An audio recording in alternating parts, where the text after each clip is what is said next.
There comes a moment in every man's life when the world decides he's finished, when younger voices whisper that his time has passed. For Haakon Vidarsson, that moment arrived in the fields of Kverndal, where warriors gathered to tame Skarri, a wild black stallion that had thrown every rider who dared approach. The crowd laughed when the old man stepped forward in his worn furs. They saw only age and poverty where once stood a legendary chieftain. But Haakon wasn't seeking their approval. He approached the untamed beast with something the young warriors lacked: patience earned through decades of battle and loss. What happened next silenced every voice in that field. But what secret from his warrior past gave Haakon the power to achieve the impossible? Before we jump back in, tell us where you're tuning in from, and if this story touches you, make sure you're subscribed, because tomorrow I've saved something extra special for you. The morning mist clung to the fields of Kverndal like the breath of sleeping gods rolling across the ancient ground where generations of Norse warriors had proven their worth. The air carried the scent of damp earth and wood smoke from the cooking fires that dotted the settlement's edge, where families gathered to watch their sons and fathers test themselves against tradition itself. Haakon Vidarsson stood at the wooden fence that bordered the trial grounds, his weathered hands gripping the rough-hewn rails. The silver arm ring on his wrist caught what little sunlight filtered through the clouds, a tarnished reminder of wealth that had once flowed like mead at his table. Now, the metal bore scratches and dents, much like the man who wore it. His grey beard, streaked with white, hung long over a chest that still held the breadth of a warrior, though his shoulders carried the weight of years and sorrows. Around him, the gathered crowd buzzed with anticipation. Young men flexed their muscles and boasted of their prowess, their voices carrying the confidence that comes before wisdom teaches humility. Their fathers watched with mixture of pride and worry, remembering their own trials from decades past. Women clutched woolen shawls against the morning chill, some whispering prayers to Odin for their menfolk's safety. "Look at old Haakon," came a voice from behind him, carried on a cruel laugh, still pretending he belongs among warriors. Haakon didn't turn. He had grown accustomed to such words over the past 3 winters since his fortunes had crumbled like autumn leaves. Once, men had spoken his name with reverence. Once, his longhouse had echoed with the songs of skalds who crafted verses about his deeds in distant lands. Once, his table had groaned under the weight of silver and gold, and his pastures had been filled with the finest horses in all of Norway. That was before the plague took his livestock, before the failed harvest left his granaries empty, before the raiders burned his ships while he was away, seeking new trade routes, before his beloved wife Astrid succumbed to the wasting sickness that no amount of silver could cure. Father used to tell stories about him, whispered a younger voice tinged with curiosity rather than mockery. Said he once rode with King Harald himself. "Stories," scoffed the first voice. "Old men's tales to make themselves feel important. Look at him now, wearing furs that wouldn't keep a thrall warm."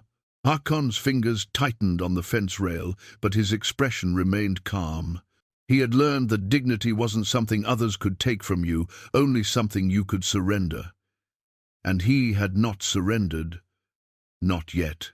The trial grounds stretched before him like a stage where fate would once again test mortal resolve. At the center stood the reason they had all gathered, a magnificent black stallion that seemed carved from midnight itself. Skarri was his name, though some called him the Devil's Horse or the Breaker of Men. His coat gleamed like polished obsidian, and his eyes held an intelligence that seemed almost human and utterly wild. The beast stood nearly 17 hands high, his powerful frame rippling with muscle beneath that dark coat. His mane flowed like black water, and when he moved, it was with the fluid grace of a creature born for both beauty and destruction. A rope halter hung loose around his neck, but no man had managed to mount him for longer than a handful of heartbeats before being thrown to the unforgiving ground, Magnificent creature, said a voice beside Haakon. He turned to see Eric the Wise, the settlement's eldest council member, approaching with slow, measured steps. Eric's own beard had gone white as fresh snow, and his walking staff tapped rhythmically against the earth. Unlike the younger voices behind them, Eric's tone held respect. "Aye," Haakon replied, his voice carrying the rough warmth of aged mead. "He reminds me of another stallion I once knew." Eric raised an eyebrow, but said nothing, waiting for Haakon to continue. It was a skill of the truly wise knowing when silence served better than questions. "In my younger days," Haakon began, his eyes never leaving Skarri, "I served with a warband that raided the eastern shores. We captured many horses, but one stood apart from the rest. Black as a moonless night, fierce as a winter storm. The men called him untamable. And was he?" A smile played at the corners of Haakon's mouth, the first genuine expression of warmth he had shown in months. "Every creature can be reached, Eric. The question is whether you have the patience to find the right way to speak their language." Before Eric could respond, a horn's blast echoed across the field, long and deep like the voice of Heimdall, calling the warriors to Ragnarok. The crowd fell silent, and all eyes turned to the raised platform where Jarl Magnus stood in his finest armor. Magnus was a man in his prime, with golden hair that caught the light and a voice that could command the attention of gods themselves. "Warriors of Kverndal," Magnus called out, his words carrying clearly across the field, "today we honor the old ways. Today we test the strength, courage, and skill that make a man worthy to stand among the sons of Odin." The crowd roared its approval, young voices mixing with old in a sound that seemed to shake the very ground. Haakon felt the familiar stirring in his chest, the call of glory that never truly died in a warrior's heart, no matter how many winters had passed. "The trials are three," Magnus continued. "The test of strength, where men will lift the stones of their fathers. The test of speed, where fleet feet will race against the wind itself. And the greatest test of all, the taming of Skarri, the stallion who has humbled every man who dared approach him." Haakon's hand unconsciously moved to his silver arm ring, turning it slowly around his wrist. The metal was warm from his skin, and he could feel every scratch and dent that told the story of his long life. Each mark was a memory, a battle fought, a friend lost, a lesson learned through pain and triumph. "The man who succeeds in all three trials," Magnus announced, "will receive not only the honor of our people, but also a place at my table and a chest of silver worthy of a chieftain." The promise of silver stirred murmurs throughout the crowd. In these hard times, when harvests failed and raiders grew bold, such wealth could change a man's fate entirely. It could buy land, livestock, even passage to new shores where fortune might smile more kindly. But Haakon barely heard the mention of silver. His attention was fixed entirely on Skarri, who had begun to move restlessly within the rope circle that marked his temporary prison. The stallion's nostrils flared as if he could smell the anticipation in the air, and his dark eyes seemed to search the crowd with an intelligence that made Haakon's breath catch in his throat. "The first to try, his hand shall be Olaf Ironarm," Magnus declared, gesturing to a massive young man whose shoulders seemed wide enough to block out the sun. "Show us the strength of the new generation." As Olaf strode forward to cheers and shouts of encouragement, Haakon found his memories drifting back across the years, like leaves carried on an autumn wind. He remembered another field, another crowd, another test of courage that had changed the course of his life forever. He had been younger then, barely past his 20th winter, but already marked by the scars that came from living by sword and shield. The memory was so vivid he could almost smell the salt spray of the northern seas and hear the creak of longship timbers beneath his feet. There had been a woman then, with hair like spun gold and eyes blue as the deepest fjord. Astrid had watched from the crowd that day, her hands clasped in prayer to the gods for his safety. He had been so eager to prove himself worthy of her love, so desperate.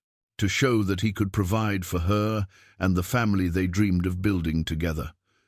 Now, Astrid lay beneath the cold earth, and their dreams had crumbled to dust. But something in Skarri's eyes, some spark of wildness that refused to be broken, reminded Haakon that not all things of value could be measured in silver or counted in harvests. Eric's weathered hand settled on Haakon's shoulder, bringing him back to the present moment. "You're thinking of trying for the trials," the old man observed. "It wasn't a question." "I'm thinking of many things," Haakon replied carefully. "The young ones have strength on their side. Speed, too." "Aye, they do. But you have something they lack." Haakon turned to meet Eric's knowing gaze. "And what might that be?" "The understanding that some battles aren't won by force." Before Haakon could respond, a collective gasp rose from the crowd. Olaf Ironarm, for all his impressive strength, had just been launched from Skarri's back like a stone from a catapult. The big warrior hit the ground hard enough to drive the breath from his lungs and lay there gasping like a fish pulled from the fjord. One by one, the other young men tried their luck. Each approached Skarri with confidence, some with weapons drawn to show their fearlessness, others with ropes and tackle to demonstrate their skill with beasts. And one by one, Skarri sent them flying, his movements fluid as water and powerful as thunder. The stallion's message was clear: he would not be conquered by force, no matter how mighty the hand that sought to tame him. As the afternoon wore on, and the pile of defeated warriors grew larger, Haakon noticed something the others had missed. After each failed attempt, Skarri would turn his head toward the crowd, his dark eyes searching, not in anger or triumph, but with something that looked almost like longing. The horse wasn't just wild, Haakon realized. He was waiting for someone who understood that true. Strength sometimes wore the guise of gentleness, and that the deepest victories came not from breaking another's spirit, but from earning their trust. As the sun began its slow descent toward the western mountains, painting the sky in shades of gold and crimson that reminded him of Astrid's hair, Haakon made his decision. He would step forward when the time was right. Not for silver or glory, but for something far more precious, the chance to prove that wisdom earned through loss could be more powerful than strength borrowed from youth. The silver arm ring caught the dying light one last time as Haakon prepared to face whatever judgment awaited him in the field of trials.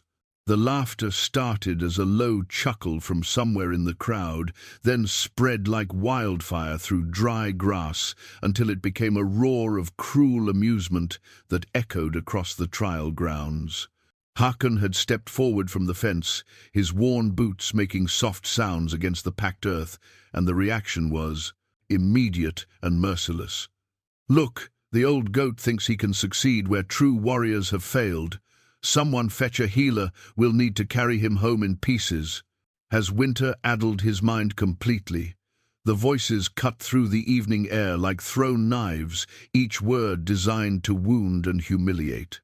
Young men who had themselves been thrown from Skarri's back just moments before now pointed and jeered, their own failures forgotten in the face of what they saw as an even greater folly. Women covered their mouths to hide their smiles, while children giggled openly at the spectacle of the raggedly dressed old man walking toward certain disaster.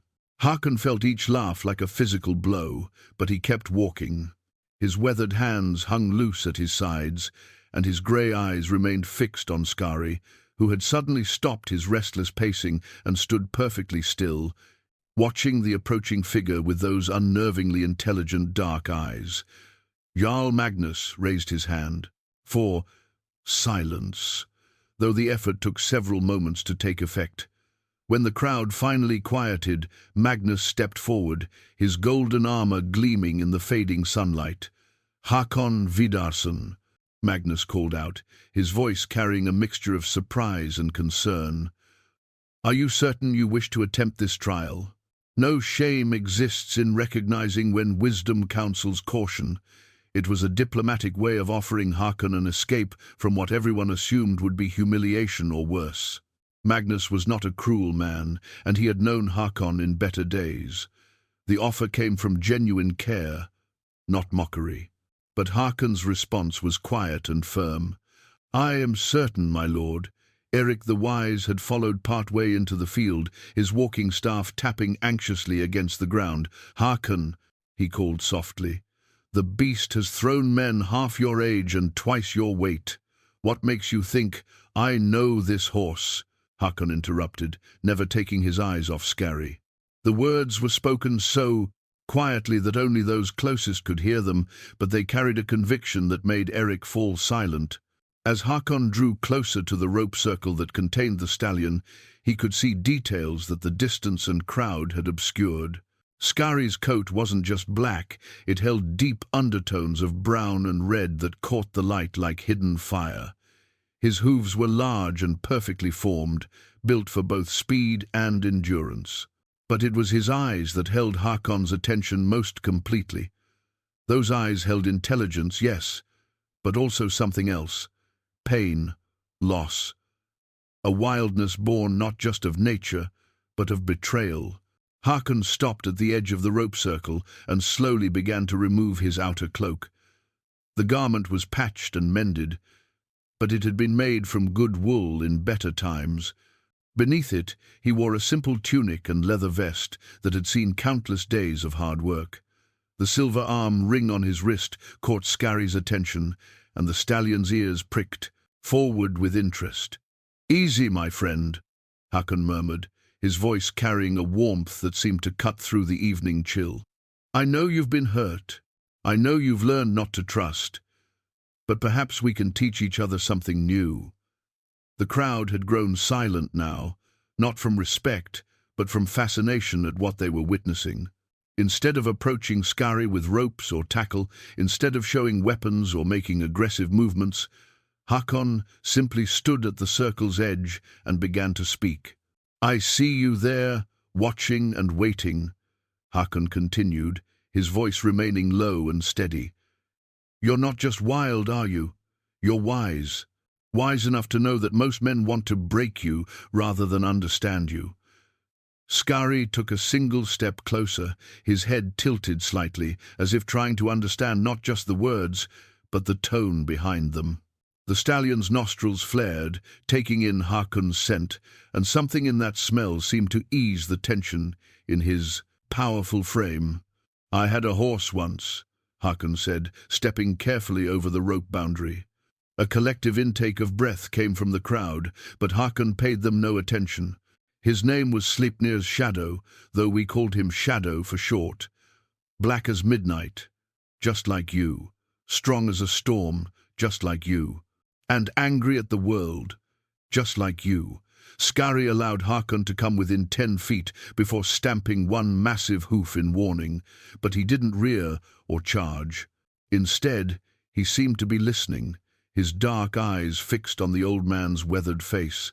"Shadow had been mistreated before I found him," Haakon continued, now close enough to see the faint scars on Skarri's hide marks left by whips and harsh hands. Men had tried to break his spirit with pain and fear. They thought strength meant dominance. They were wrong.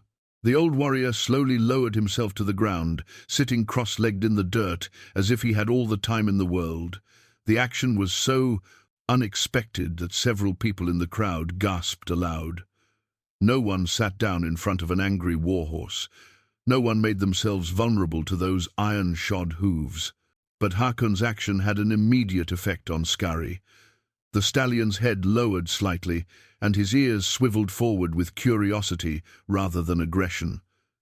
"The secret," Haakon said, his voice now barely above a whisper, but somehow carrying clearly in the still air, "isn't in conquering, it's in understanding.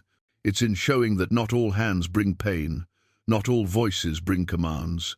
Sometimes, what looks like weakness is actually the greatest strength of all." From his seated position, Haakon slowly extended one hand, palm up and empty. The silver arm ring caught what remained of the sunlight, creating tiny sparkles that danced across his weathered skin.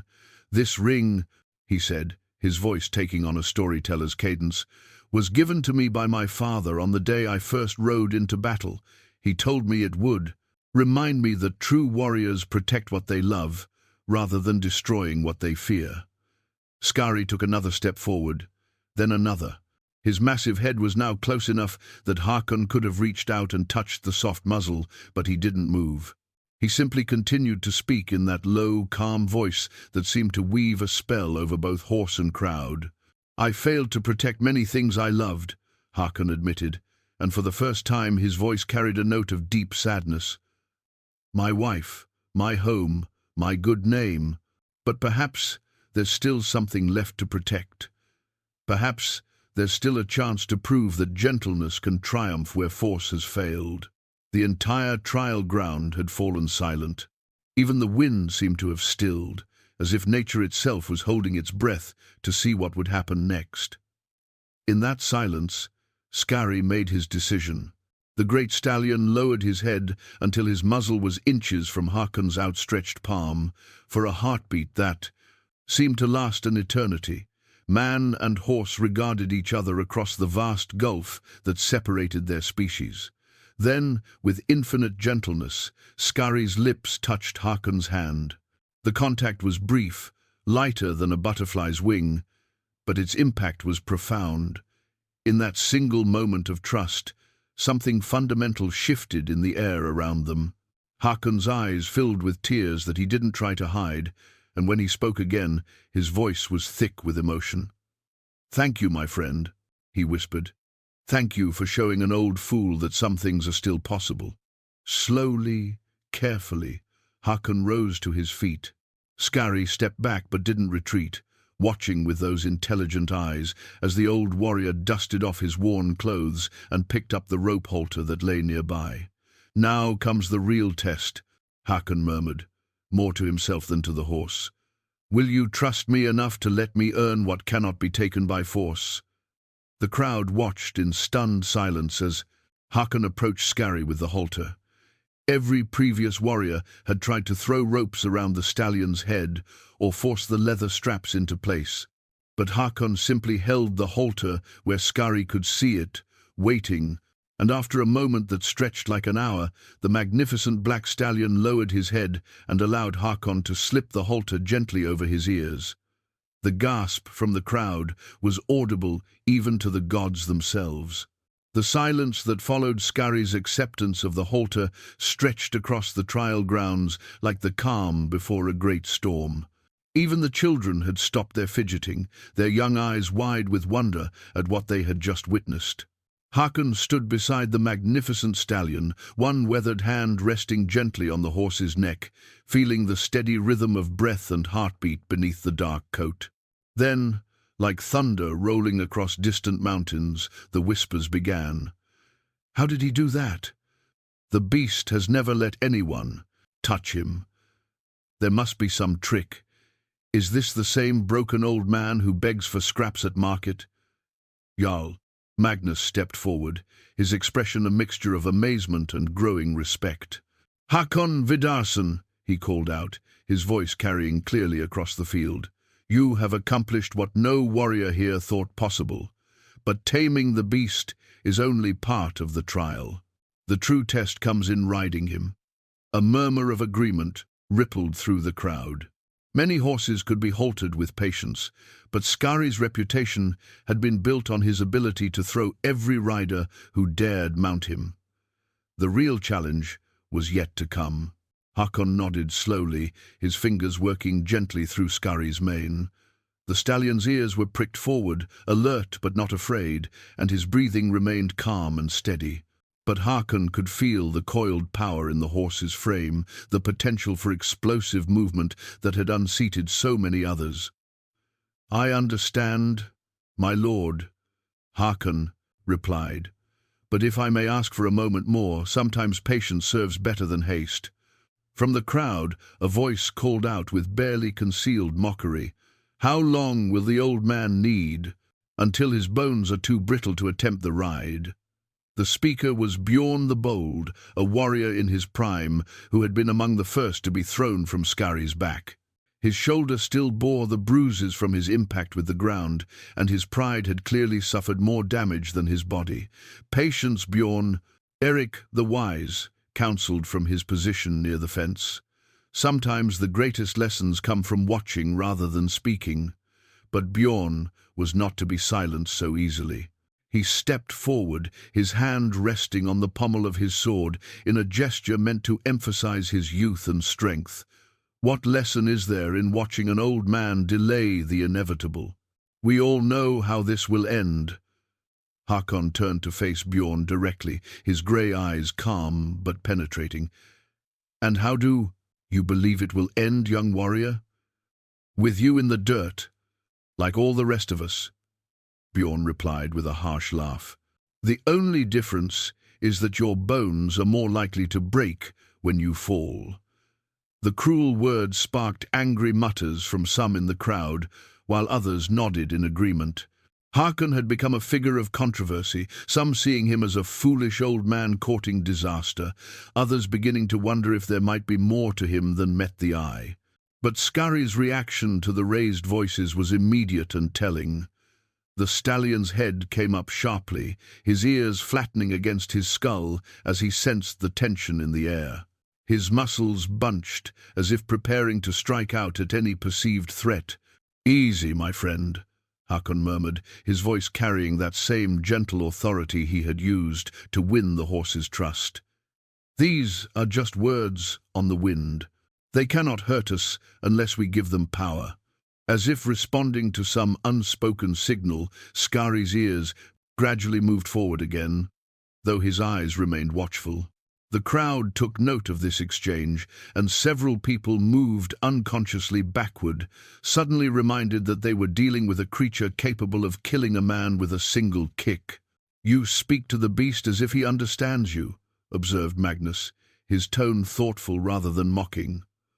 "All creatures understand more than we give them credit for," Haakon replied. "They read the truth in our voices, our movements, our intentions. They know when we approach with fear, anger, or respect. Skarri has learned to expect the first two from men. I'm hoping to show him the third." As if to demonstrate this point, Haakon slowly began to move around Skarri's side, his hand maintaining gentle contact with the horse's coat. The stallion turned his head to follow the movement, but showed no sign of alarm. Where other riders had approached with sudden, aggressive motions, grabbing at manes and vaulting onto, Haakon's every gesture was deliberate and calm.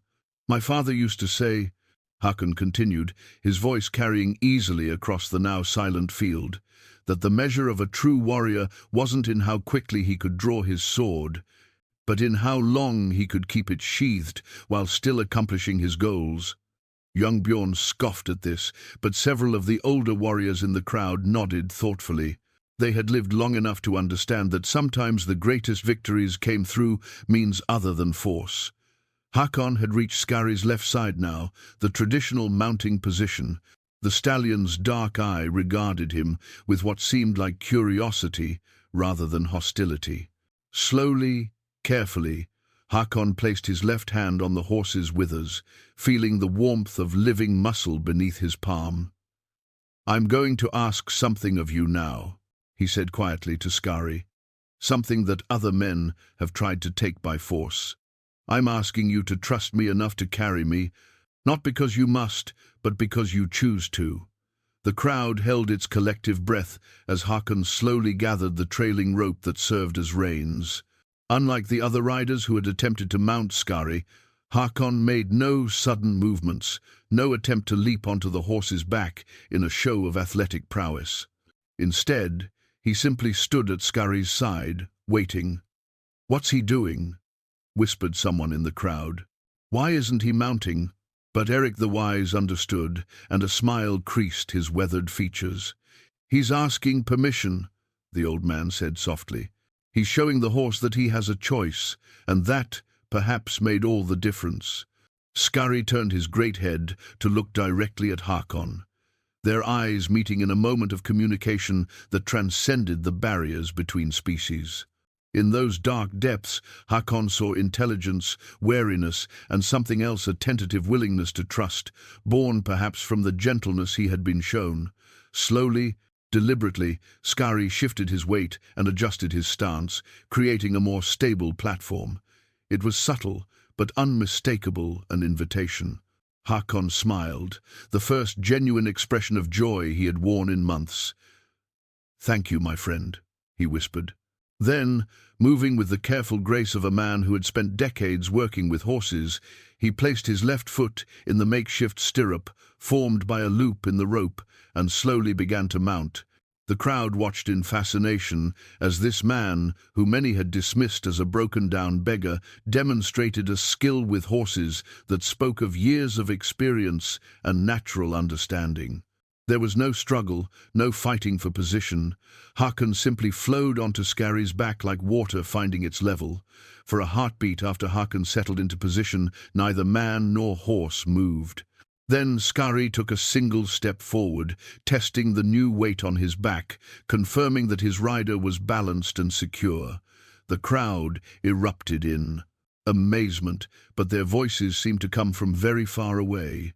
Haakon was focused entirely on the living creature beneath him, on the conversation being conducted through subtle shifts of weight and gentle pressure from his legs and hands. And in that moment, seated on the back of a horse that had thrown every other rider, Haakon Vidarsson felt something he had not experienced in years: hope. The sensation of sitting atop Skarri's back brought a flood of memories rushing through Haakon's mind like a spring torrent breaking through winter ice.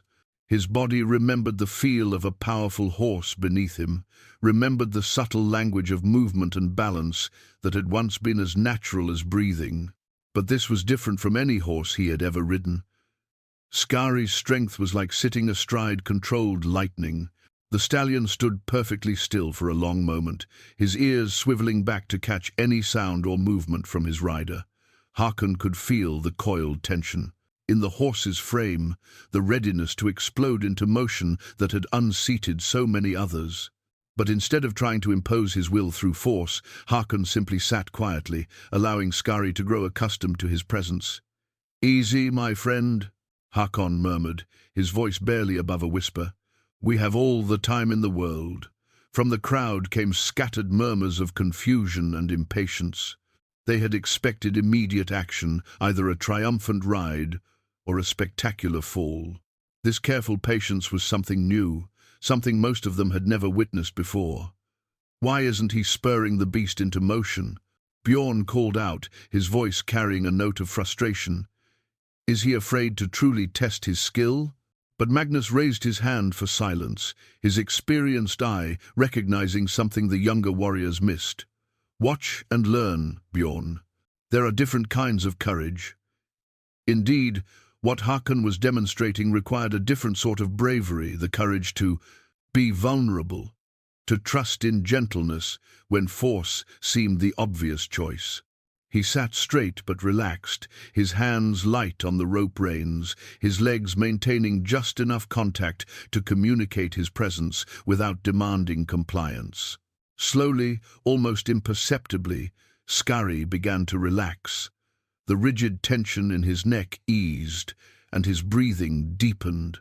Haakon could feel the change through his seat, could sense the moment when the horse's defensive instincts began to give way to curiosity about this strange new partnership.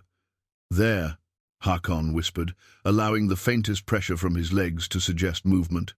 "Shall we show them what we can do together?" Skarri's response was immediate but controlled. Instead of the explosive burst of motion that had characterized his previous encounters with riders, he stepped forward with measured grace.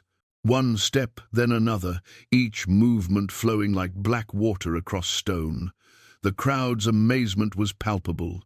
Here was the same horse, who had bucked and reared with savage fury just hours before, now moving with the dignity of a king processing through his court. Haakon sat the stallion as if he had been born in the saddle, his weathered hands steady and sure. "By Thor's hammer," breathed Eric the Wise, his voice filled with wonder. I have lived 60 winters and never seen the like." As Skarri carried Haakon in a wide circle around the trial ground, the old warrior began to feel something awakening within himself, something that had lain dormant since the dark days when his world had crumbled around him. It was more than just the physical memory of horsemanship returning. It was the rekindling of a flame that had nearly been extinguished by loss and sorrow. He thought of Astrid, his beloved wife, and how her eyes had shone with pride whenever she watched him ride. She had always said that he looked like a prince from the old stories when he was mounted on a fine horse, his silver arm ring catching the light as he guided his steed with gentle authority. The memory brought both pain and comfort, like pressing against a healing wound. But there were other memories surfacing as well, darker ones that Haakon had tried to bury beneath layers of grief and regret. Images of battlefields where he had ridden shadow into the chaos of war, where men had fallen beneath iron hooves and sharper steel. He had been younger then, hungry for glory, and convinced that strength was measured by how much destruction one could unleash. Shadow had been different from Skarri, but similar in his fierce independence and distrust of human intentions. It had taken Haakon months to earn that horse's trust, months of patient work that had taught him lessons about leadership he had never learned from any weapon master or battle-wise mentor. "You remind me of him," Haakon said softly to Skarri as they completed their first circuit of the field. "But you're stronger, wiser perhaps. You've learned to judge the true nature of those who approach you." As if responding to the compliment, Skarri's gait smoothed even further, becoming a flowing rhythm that seemed to match the beating of Haakon's heart. The old warrior found himself settling deeper into the saddle, his body remembering skills he had thought lost forever. From the crowd, the jeers and mockery had died away completely, replaced by an awed silence, broken only by occasional whispers of amazement. Even Bjorn the Bold had fallen quiet, his earlier bravado replaced by grudging respect for what he was witnessing. "I've seen many riders in my time," Magnus said to Eric, his voice thoughtful. "But there's something different about this, something I can't quite name." Eric nodded slowly, his wise eyes following the smooth progress of horse and rider. "It's not just riding," he replied. "It's partnership. Most men try to master a horse, to bend it to their will. Haakon is having a conversation." Indeed, that was exactly what it appeared to be. As Skarri carried Haakon around the trial ground, there was a constant, subtle communication flowing between them. A slight shift in weight from the rider, answered by a change in direction from the horse. A gentle touch from weathered hands, rewarded by increased collection and grace from the stallion. But Haakon was also becoming aware of something else, a growing tension in his own body that had nothing to do with the physical demands of riding. The crowd's attention was no longer hostile, but it was still intense, still focused on him with an expectation he wasn't sure he could fulfill. The silver arm ring on his wrist seemed to grow heavier with each passing moment, weighted with the memories of a man who had once commanded respect without question. "They're watching us," he murmured to Skarri, feeling the stallion's ears swivel back to catch his words. "They're waiting to see if we're real, or just a trick of the evening light." Skarri snorted softly, as if expressing his own opinion of crowds and their fickle judgments. The sound brought a smile to Haakon's weathered face, the first genuine expression of humor he had felt in months. "You're right, my friend," he said. "What do we care for their opinions? We know what we know, and that's enough." But even as he spoke the words, Haakon could feel the weight of expectation pressing down upon him like storm clouds gathering on the horizon. The easy part was over. He had mounted Skarri and proven that gentleness could accomplish what force had not. Now came the real test. Could he actually ride this magnificent, powerful creature with the skill and authority that the situation demanded? The crowd was growing restless, their initial amazement beginning to fade into expectation. They wanted to see more than just a gentle walk around the field. They wanted to see if this partnership between man and horse could withstand the true test of speed and skill. And Haakon, feeling Skarri's barely restrained power, beneath him like sitting on a controlled avalanche, wondered if he was truly ready for what was about to come. As the sun continued its descent toward the western mountains, casting longer shadows across the trial ground, Haakon felt the shift in the crowd's mood as clearly as a change in the wind. The initial amazement at his successful mounting of Skarri had given way to a restless energy, an expectation that what they had seen so far was merely the prelude to something greater. Magnus stepped forward, his golden armor catching the dying light. "Haakon Vidarsson," he called out, his voice carrying the authority of his position as Jarl. "You have shown us that the beast can be calmed, but the trial demands more than a gentle walk. Can you ride Skarri as a warrior rides with speed and purpose?" The challenge hung in the air like a blade waiting to fall. Around the field's perimeter, Haakon could see the crowd pressing closer, their faces eager with anticipation. Some bore the expressions of hope. Perhaps they wanted to see the impossible happen, to witness an old man reclaim glory, thought lost forever. But others wore looks of cruel expectation, waiting for the inevitable moment when reality would reassert itself and the dreamer would fall. Haakon's fingers tightened slightly on the rope reins, and he felt Skarri's immediate response, a tensing of muscles, a subtle shift in posture that spoke of readiness. The stallion had been holding back his true power, moving with restraint out of consideration for his elderly rider. But beneath that careful control, Haakon could sense the storm waiting to be unleashed. "What do you think, my friend?" Haakon whispered, leaning forward slightly to bring his lips closer to Skarri's ear. "Shall we show them what we're truly capable of?" The stallion's ears flicked back, then forward, and Haakon felt a subtle shift in the horse's balance. Skarri was gathering himself, preparing for whatever his rider might ask of him. The trust between them had deepened during their gentle circuit of the field, but it was about to face its greatest test. From somewhere in the crowd, a voice called out with barely concealed mockery, "Perhaps the old man has forgotten how to truly ride. Age has a way of stealing what youth once possessed." The words stung more than Haakon cared to admit, not because they came from a stranger, but because they echoed the doubts that had been gnawing at him for months.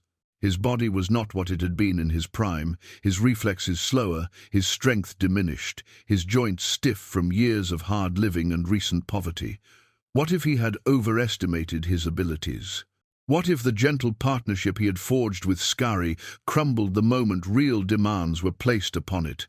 But then he felt something that drove the doubts away. Skarri's steady presence beneath him, the horse's willingness to trust and be trusted. This magnificent creature had chosen to accept him not because he was young or strong, but because he had shown respect and understanding. That bond was not something that could be easily broken. Haakon straightened in the saddle, his weathered hands steady on the reins. The silver arm ring caught the light as he adjusted his grip, and for a moment he could feel his father's presence, could hear the old man's voice reminding him that true warriors protect what they love. "Very well," Haakon said, his voice carrying clearly across the field. "Let us see what partnership can accomplish."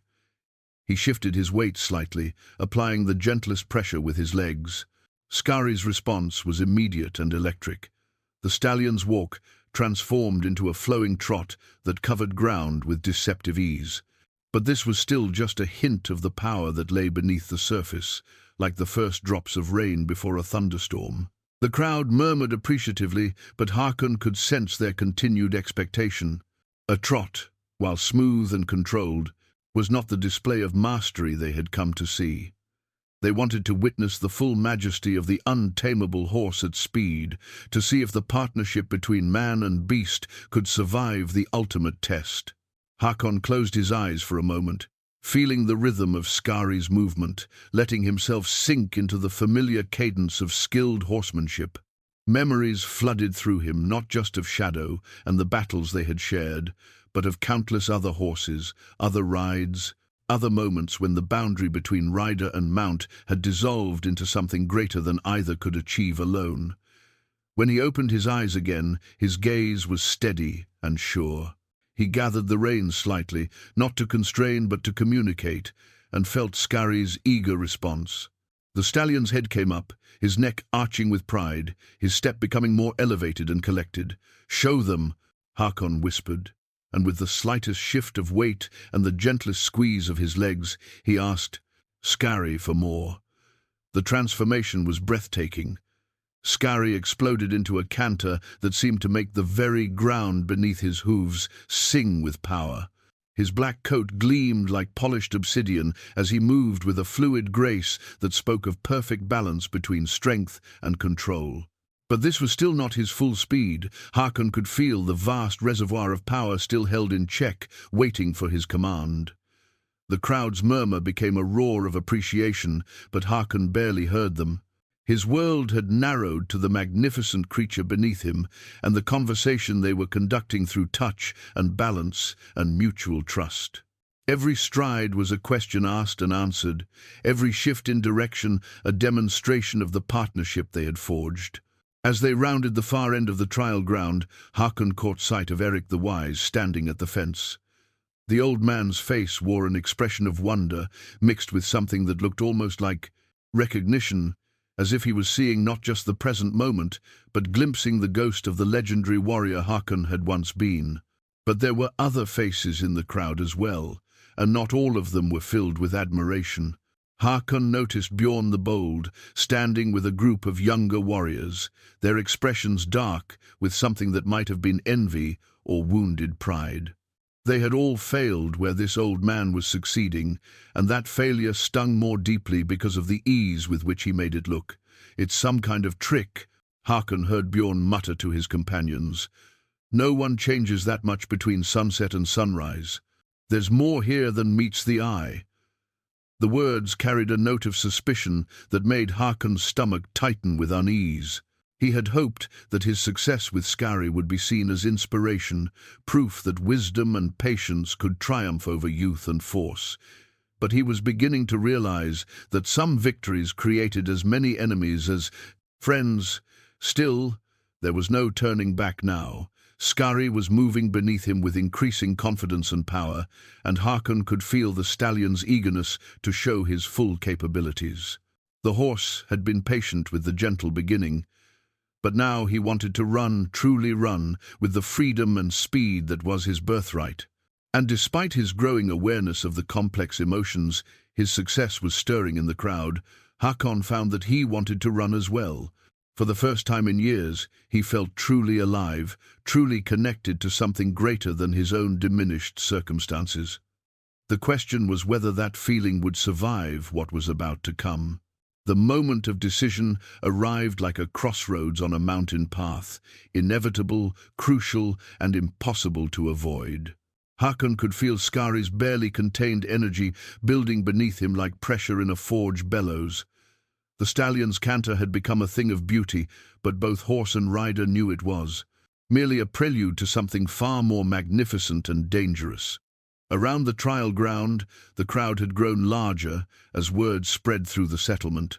Farmers abandoned their evening chores, craftsmen set aside their tools, and even the children stopped their games to witness what many were calling impossible. The air thrummed with anticipation so thick it seemed to have weight of its own. Magnus raised his hand, and his voice carried the gravity of formal pronouncement. "The taming portion of the trial is complete. But to claim victory, horse and rider must demonstrate true mastery, speed, control, and courage, united as one." The words hung in the evening air like a challenge thrown down by the gods themselves.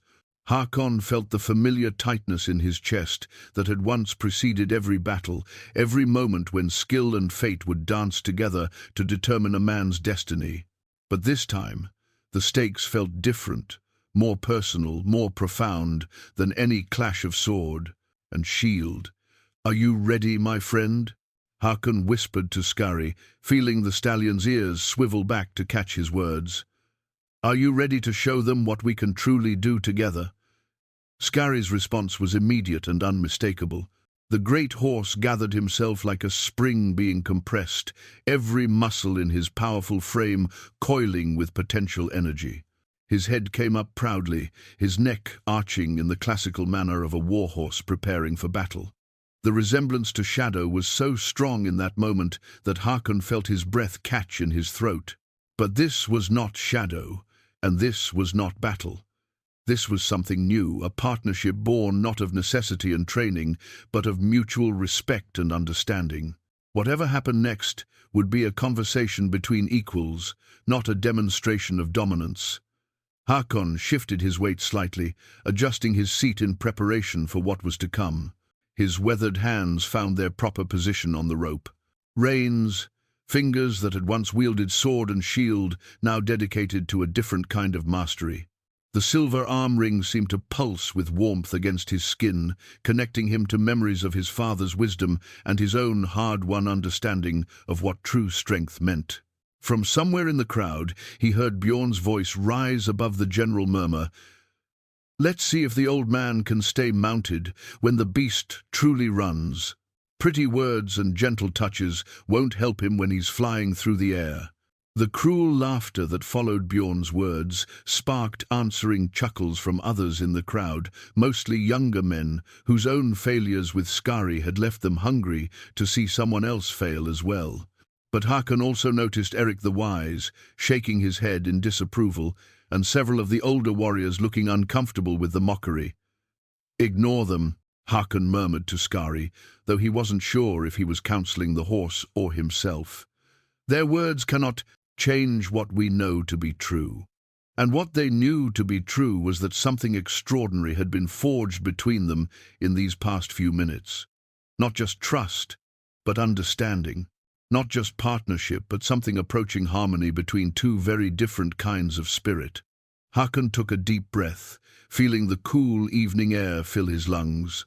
In the distance, the first stars were beginning to appear in the darkening sky, and somewhere an owl called from the forest that bordered the settlement.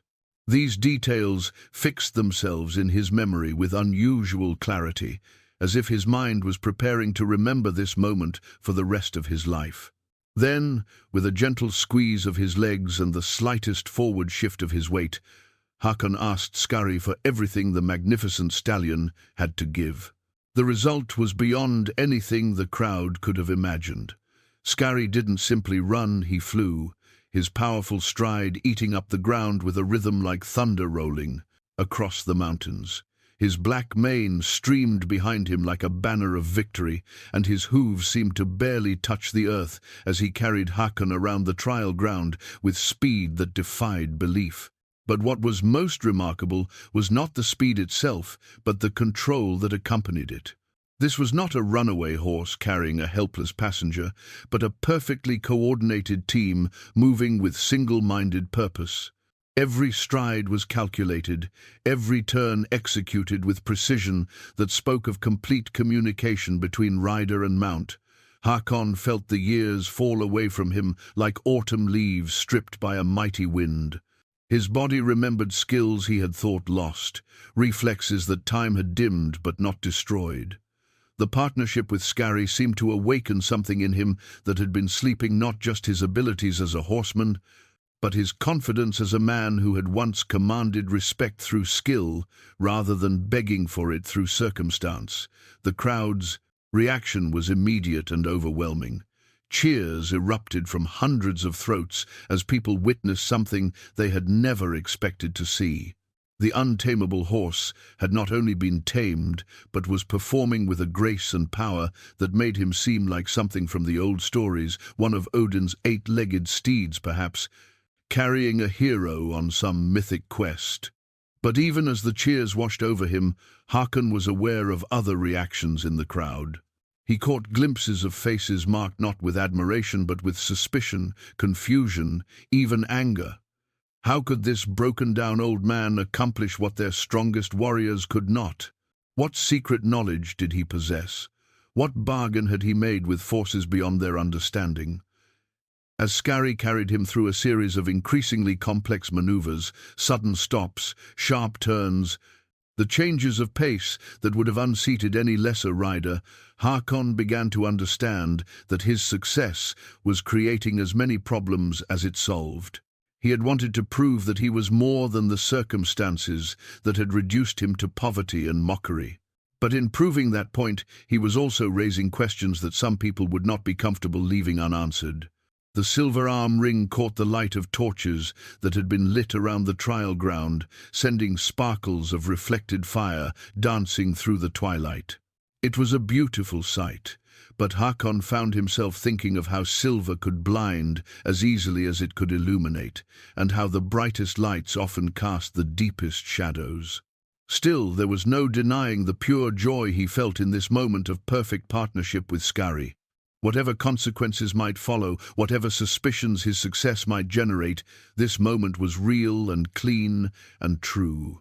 For the first time since Astrid's death, for the first time since his world had crumbled around him, Haakon felt like the man he had once been, not because he had reclaimed his wealth or status, but because he had rediscovered his own worth. As they completed another circuit of the field, Skarri's speed undiminished and his rider's seat as secure as if he had been born in the saddle, Haakon allowed himself a moment of pure gratitude. Whatever came next, this partnership with the magnificent stallion beneath him was a gift beyond price. As Skarri's thunderous gallop gradually slowed to a controlled canter, then to a proud, prancing walk, Haakon became aware of a strange hush that had fallen over the crowd. The cheers and amazement had faded into something more complex, a silence weighted with awe, confusion, and for some, a growing sense of unease that bordered on suspicion. It was then that an unexpected voice cut through the twilight air, clear and commanding as a blade drawn from its sheath. "Stop!" The word came from an elderly woman who had emerged from the crowd like a figure from legend. She was tall and angular, her silver hair braided with small bones and metal ornaments that clinked softly as she moved. Her cloak was deep blue, nearly black in the fading light, and her eyes held the penetrating quality of someone who saw beyond the surface of things. The crowd parted before her with the automatic respect accorded to those who wielded power beyond the merely physical. Haakon felt a chill that had nothing to do with the evening air. He recognized her, though he had hoped never to see her again. Ragnhild the Seer, sometimes called the Bone Speaker, was a Volva whose reputation for seeing hidden truths was matched only by her ability to uncover secrets that others preferred to keep buried. "Ragnhild," Magnus said, his voice carrying both respect and wariness, "what brings the Seer to our trials?" The old woman's gaze, fixed on Haakon, with an intensity that seemed to pierce through to his very soul.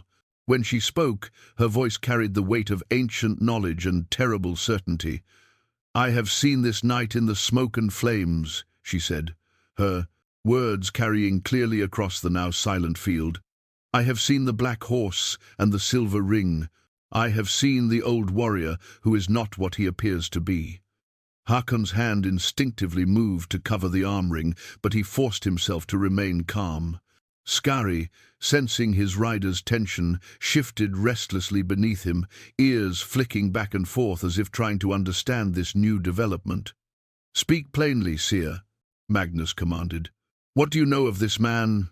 Ragnhild stepped closer to the edge of the trial ground, her bone ornaments clicking with each movement. "This one bears the mark of the god's own judgment," she declared, pointing a gnarled finger directly at Haakon. "Look at his arm, look at the silver that binds him to his fate." A murmur of confusion rippled through the crowd, but Haakon felt his blood turn to ice water in his veins. Only he knew what the seer was truly referring to, and the knowledge threatened to destroy everything he had built here. "Tonight, show them," Ragnhild commanded, her voice carrying the authority of one who spoke for powers beyond mortal understanding. "Show them the truth behind the pretty performance." Haakon's throat felt dry as autumn leaves. "I don't understand what you mean, old woman." But Ragnhild's laugh was sharp as winter wind. "Don't you? Then perhaps you've forgotten the true story of how you came by that ring. Perhaps you've forgotten the price that was paid for your skill with horses." The crowd was pressing closer now, their earlier amazement transforming into something darker. Faces that had shown admiration now bore expressions of suspicion and growing anger. Haakon could feel the shift in the air like the approach of a violent storm. 30 years ago, Ragnhild continued, her voice rising to carry to every corner of the field, a young warrior named Haakon Vidarsson made a bargain, not with mortal men, but with creatures of the wild places. He traded something precious for the gift of speaking to horses as if they were his own brothers. "That's impossible," Bjorn called out, but his voice carried uncertainty rather than conviction. "Such magic belongs to children's tales." Ragnhild turned her piercing gaze on the young warrior. "Does it? Then explain how a broken old man suddenly rides like a prince from the saga days. Explain how an untamable beast becomes gentle as a lamb at his touch." Haakon felt the weight of 100 stares pressing down upon him. The partnership he had forged with Skarri, which had seemed like the most natural thing in the world, was now being cast in a sinister light. The whispers that began to circulate through the crowd were like poison spreading through clear water. Witchcraft. Dark. Dealings. What did he sacrifice for such power? But it was Magnus who asked the question that cut to the heart of the matter. "Is this true, Haakon? Did you make some unholy bargain for your skill?" For a long moment Haakon sat silent, on Skarri's back, feeling the magnificent Stallion's steady breathing beneath him. The horse seemed to sense the danger in the air, but showed no sign of fear or betrayal, only a quiet confidence in the bond they had forged. When Haakon finally spoke, his voice was steady and clear, carrying the weight of absolute truth. "Yes," he said simply, "I did make a bargain, long ago. But not with spirits or demons or any dark power." The crowd's intake of breath was audible, but Haakon continued before anyone could speak. "I made a bargain with pain," he said, his weathered face calm in the torchlight. "When I was young and proud, I believed that horses existed to serve human will. I used whips and spurs and harsh words to bend them to my desires. And one day, I nearly killed a magnificent stallion, trying to break his spirit to my purpose." Skarri's ears swiveled back to listen to his rider's words, and somehow the horse's calm presence gave Haakon the strength to continue. That horse was shadow black as night, strong as storm, and wise beyond my understanding. As he lay dying from my brutality, I made a vow. I swore that I would never again use force where understanding might serve. I swore that I would learn to speak with horses as partners rather than slaves. The crowd was silent now, hanging on his every word. Even Ragnhild seemed taken aback by his frank admission. "I spent years learning patience," Haakon continued. "Years discovering that true strength comes not from dominating others, but from earning their trust. Years understanding that the greatest victories come not from conquest, but from partnership. Shadow survived, and he taught me lessons worth more than all the silver in Norway." He paused, his hand moving unconsciously to the silver arm ring that had started this entire confrontation. "This ring," he said, holding up his wrist so all could see the tarnished metal, "was not given to me by spirits or won through dark magic. It was my father's gift, meant to remind me that warriors exist to protect what they love, not to destroy what they fear. For years, I forgot that lesson. Shadow helped me remember it. And now, Skarri has given me the chance to live it once more." Ragnhild stepped closer, her eyes narrowing as she studied Haakon's face. "You speak of learning patience and earning trust," she said slowly. "But what of the deeper truth? What of the secret you carry still?" Haakon's heart began to race, but his voice remained steady. "What secret would that be, seer?" "The secret of who you really are," Ragnhild replied, her voice dropping to a whisper that somehow carried to every corner of the field. "The secret of why a man who once rode as companion to kings now begs for scraps in the marketplace. The secret of what really happened to the legendary Haakon the horse speaker." The title hit the crowd like a physical blow. Gasps and exclamations erupted from dozens of throats as people suddenly understood what they were truly witnessing. Haakon, the horse speaker, was a figure from legend, a warrior whose exploits with his stallion Shadow had been sung by skalds across the northern lands. But those songs told of a hero's death in glorious battle, not of an old man reduced to poverty and mockery. Magnus stepped forward, his face pale with shock and growing understanding. "By the gods," he whispered, "you're supposed to be dead. The songs say you died fighting beside King Harold at the Battle of Stamford Bridge."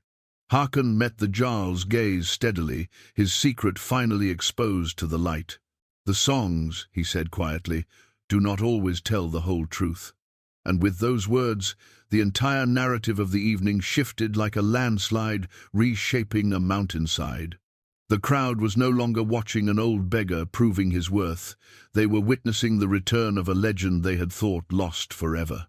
The revelation of Haakon's true identity hung over the trial ground like the calm before. A thunderstorm, pregnant with possibilities and charged with an energy that made the very air seem to vibrate. The crowd stood frozen in that moment between disbelief and acceptance, their minds struggling to reconcile the ragged figure on the black stallion with the legendary hero whose deeds had been immortalized in song and story. Magnus was the first to find his voice, though it emerged as barely more than a whisper. "Haakon, the horse speaker, but the songs say the Chronicles record you fell at Stamford Bridge. King Harold himself mourned your loss." Haakon's weathered face carried the weight of decades of grief and regret as he responded. "Harold mourned the loss of the man I had been, not the man I became. In a way, the songs speak truth. The warrior who rode to that battle did die that day. What survived was something different." Skarri stood perfectly still beneath him, the stallion's dark eyes alert and watchful, as if he too sensed the momentous nature of what was unfolding. The horse's calm presence seemed to anchor Haakon, giving him the strength to finally speak truths that had been buried for 3 decades. "Tell us." Eric the Wise called out, his voice carrying the authority of his years and the hunger for understanding that marked true wisdom. "Tell us what really happened at Stamford Bridge." The crowd pressed closer, drawn by the magnetic pull of a legend made flesh. Even Bjorn the Bold had fallen silent, his earlier mockery replaced by the wide-eyed wonder of a child hearing tales of gods and heroes. Ragnhild the Seer stood at the edge of the circle, her bone ornaments clicking softly in the evening breeze, her ancient eyes fixed on Haakon with an intensity that suggested she already knew much of what he was about to reveal. Haakon's hand moved unconsciously to the silver arm ring, turning it slowly on his wrist as memories 3 decades old rose like ghosts from the depths of his mind.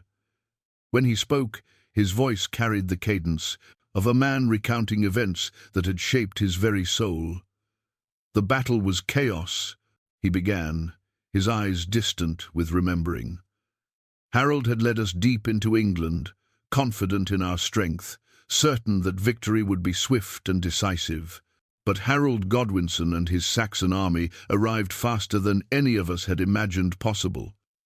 The crowd was absolutely silent now, hanging on every word, as if their lives depended on understanding the truth of that long-ago day. "Shadow and I were with the King's Guard when the Saxon charge broke our shield wall," Haakon continued, his voice growing stronger as the memories took hold. "We fought like wolves, cutting down enemy after enemy, but there were too many of them. I saw Harold fall, saw the great banner of the Raven topple to the bloodied ground." He paused, his eyes finding Magnus's face in the torchlight. "In that moment, I faced a choice that would define the rest of my life. I could die gloriously beside my king, earning a place in the songs and a seat in Valhalla.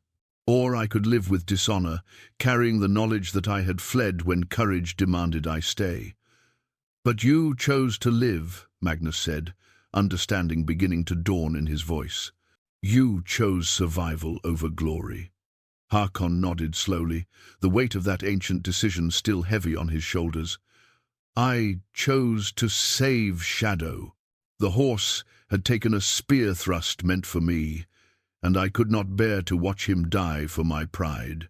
I gathered him up and fled the field, carrying him to safety while the battle raged on without us. A murmur of mixed reactions rippled through the crowd, some expressing understanding, others clearly struggling with the concept of a hero who had chosen love over glory. But Haakon wasn't finished with his tale. "For months I nursed Shadow back to health in the forests of Northumbria," he said, his voice growing tender with the memory. "And in that time, as I watched him fight to live, I learned lessons about true courage that no battle had ever taught me. I learned that sometimes the greatest bravery lies not in facing death, but in choosing to build rather than destroy." Ragnhild stepped forward then, her voice cutting through the evening air like a blade. "And what of the family you left behind? What of the woman who waited for news that never came?" The question hit Haakon like a physical blow, and for a moment his composure cracked, revealing the raw pain that lay beneath his calm exterior. "Astrid," he whispered, and the name seemed to carry all the grief and regret of 30 years. "She believed me dead, just as I intended. I hoped that she would find someone worthy of her love, someone who hadn't proven himself a coward on the field of honor.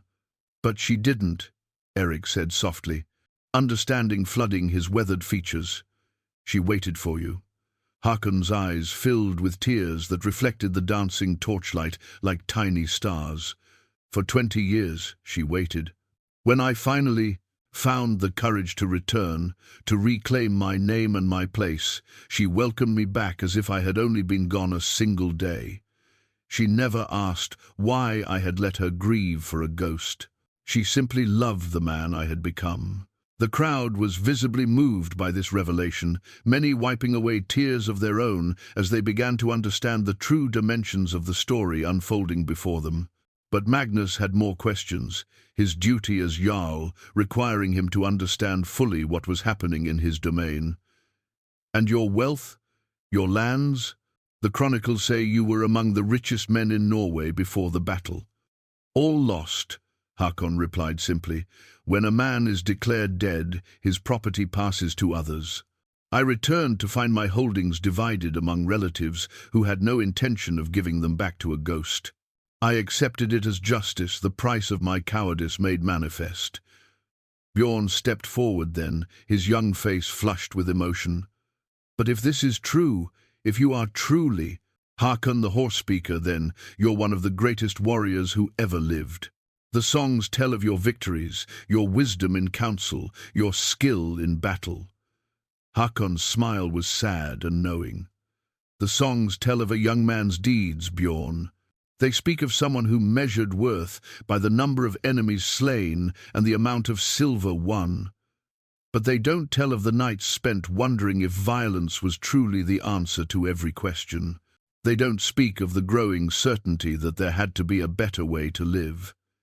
He gestured to Skarri, whose patient presence had anchored him throughout this difficult revelation. "This partnership, this trust between man and horse represents everything I learned during those years in exile. It shows that strength without wisdom is merely brutality, and that the greatest victories come not from conquest, but from understanding." Magnus was quiet for a long moment, his mind clearly working through the implications of what he had learned. When he spoke again, his voice carried the weight of formal judgment. "Haakon Vidarsson, Haakon the horse speaker, you have revealed truths that change everything about this trial. You are not simply an old man seeking to prove his worth, but a legend returned to life. This changes the nature of what we have witnessed here tonight."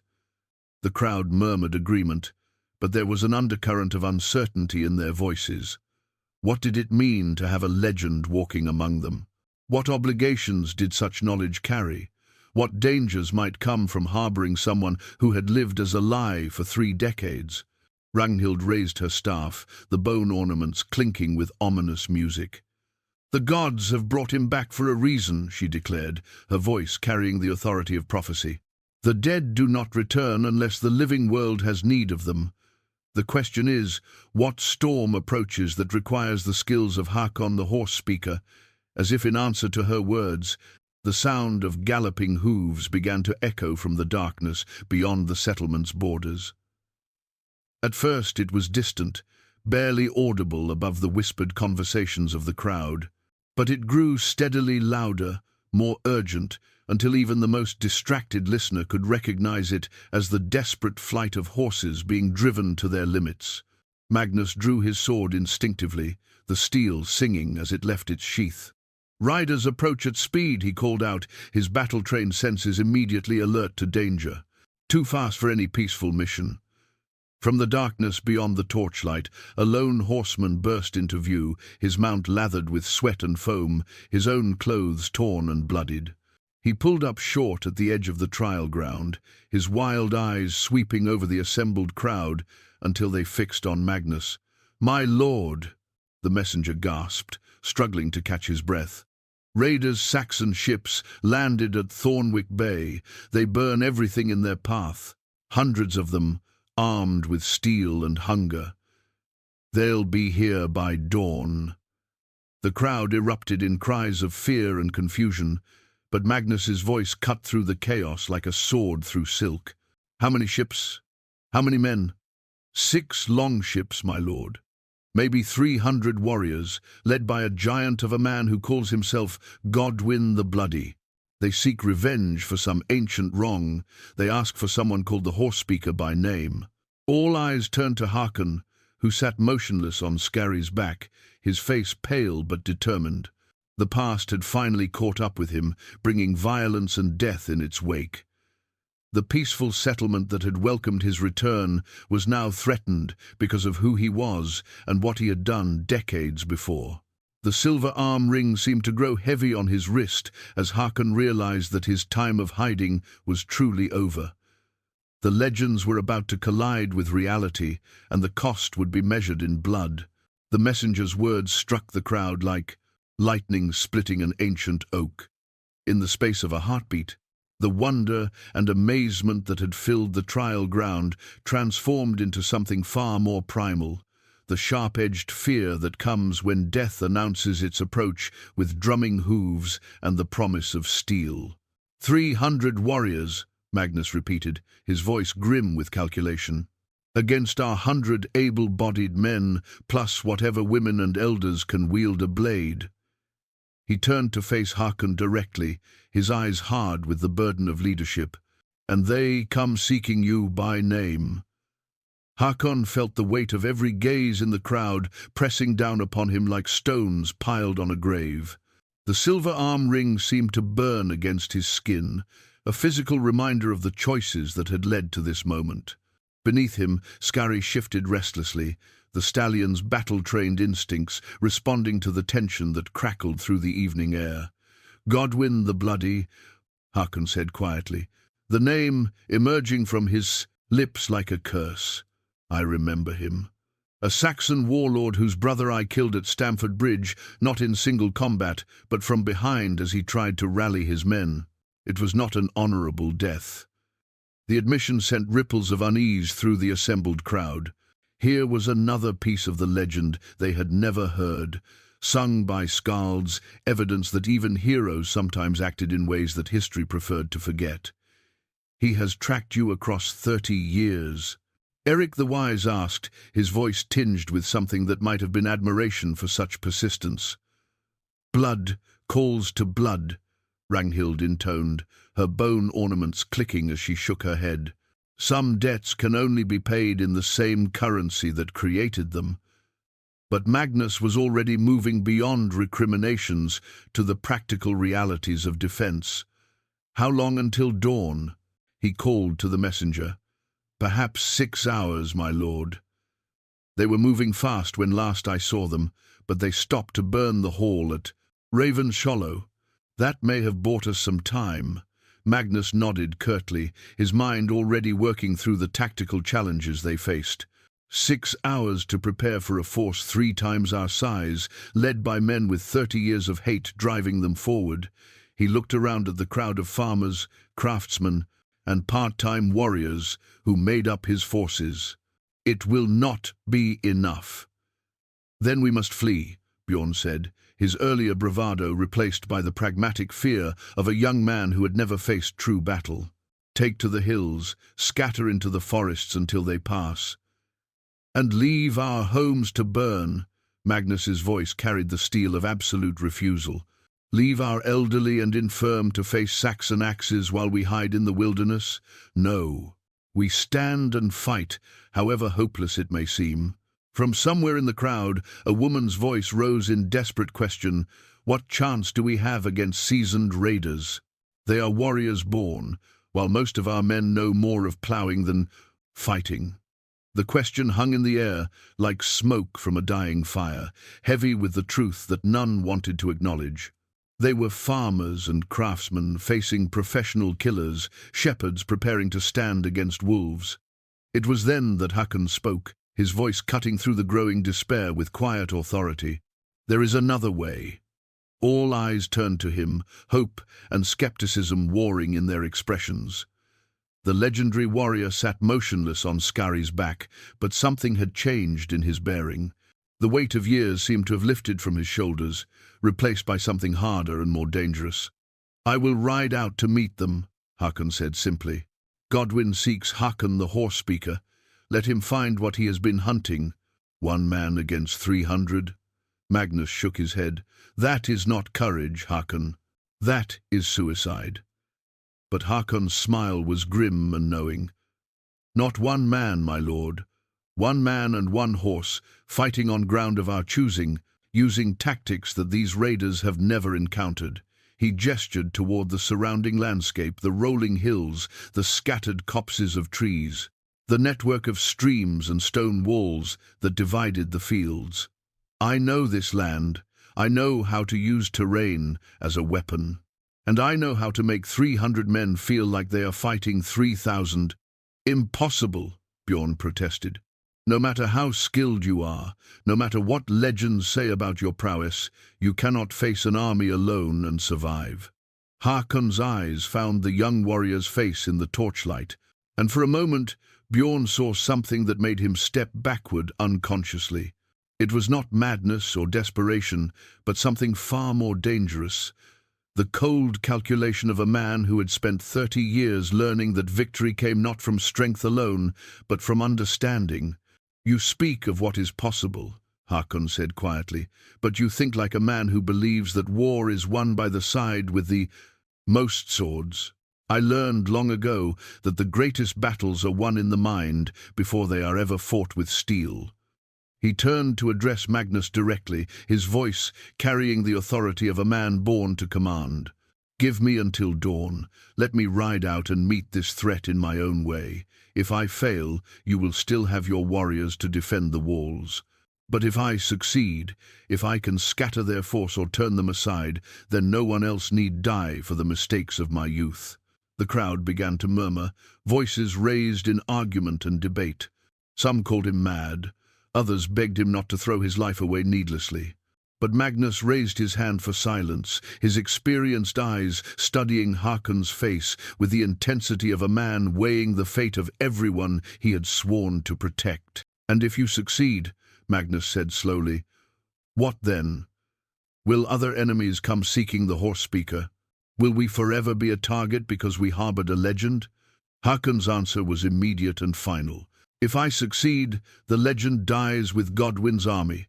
Haakon the horse-speaker will be no more, and only Haakon Vidarsson will remain a man who has finally paid his debts." The silence that followed Haakon's declaration stretched like a bowstring drawn to its breaking point. In the flickering torchlight, faces showed the struggle between hope and despair, between the desire to believe in legends and the harsh reality of overwhelming odds. Magnus stood motionless for what seemed an eternity, his hand resting on the pommel of his sword, while his mind weighed choices that would determine whether his people lived or died. When he finally spoke, his voice carried the gravity of a man making peace with fate. "How?" he asked simply. Haakon's weathered hands tightened slightly on Skarri's reins, and the stallion seemed to sense the shift in his rider's mood. The horse's ears pricked forward alertly, his muscles tensing as if preparing for action. "Godwin is a raider, not a general, Haakon." replied, his voice taking on the clipped efficiency of a commander planning battle. He thinks like a wolf, strike hard, strike fast, overwhelm through terror and superior numbers. But wolves can be outsmarted if you understand their nature. He pointed toward the hills that rose beyond the settlement, dark shapes outlined against the star-filled sky. There, where the old Roman road winds through the pass between Thornwick and our valley, the path is narrow, barely wide enough for 4 men abreast. If I can reach it before they do, 1 man cannot hold a pass against 300, Eric protested, though his tone suggested he wanted to be proven wrong. 1 man cannot, Haakon agreed, but 1 man can make 300 believe they face an army. In the dark, with limited visibility, numbers become less important than fear, and fear, properly applied, can scatter the strongest force. Ragnhild stepped closer, her ancient eyes studying Haakon's face with an intensity that seemed to see beyond flesh and bone. "You speak of tactics and terrain," she said slowly.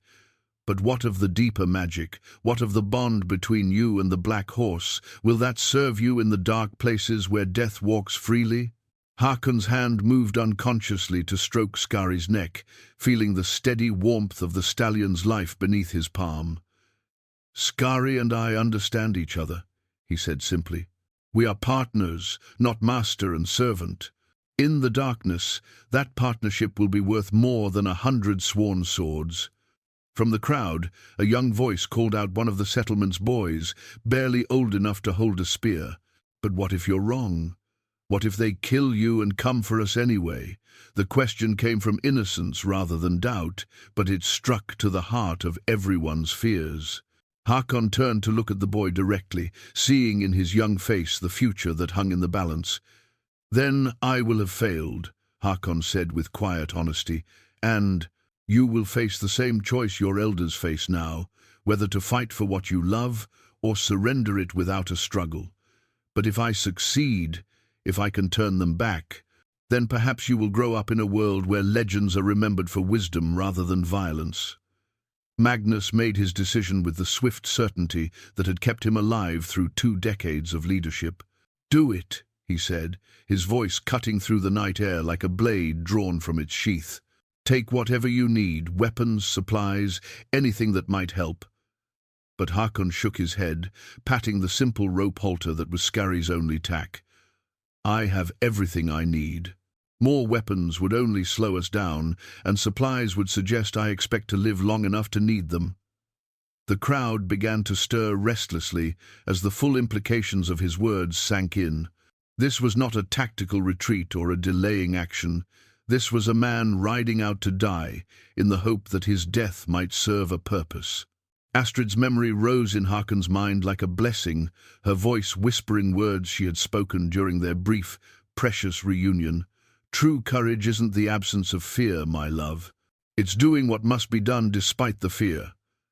"I need one thing," Haakon said, his voice carrying across the suddenly quiet field.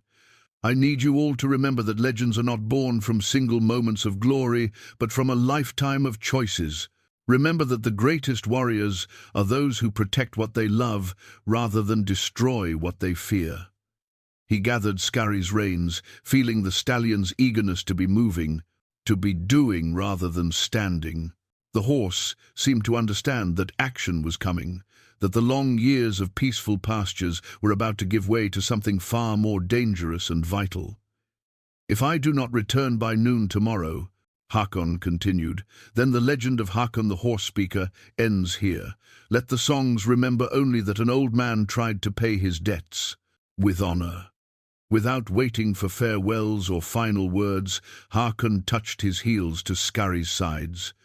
The stallion responded instantly, moving from stillness to swift motion in a single flowing stride. Horse and rider disappeared into the darkness beyond the torchlight, leaving behind only the echo of hoofbeats and the silver gleam of an arm ring catching the last flicker of flame. The crowd stood in stunned silence, watching the darkness swallow their unlikely hero. In the distance, storm clouds were gathering on the horizon, promising that the night ahead would bring more than just the threat of Saxon steel. Magnus was the first to break the spell that had settled over them all. "Every man to his weapons," he commanded, his voice steady despite the magnitude of what they had just witnessed. "If Haakon fails, we must be ready.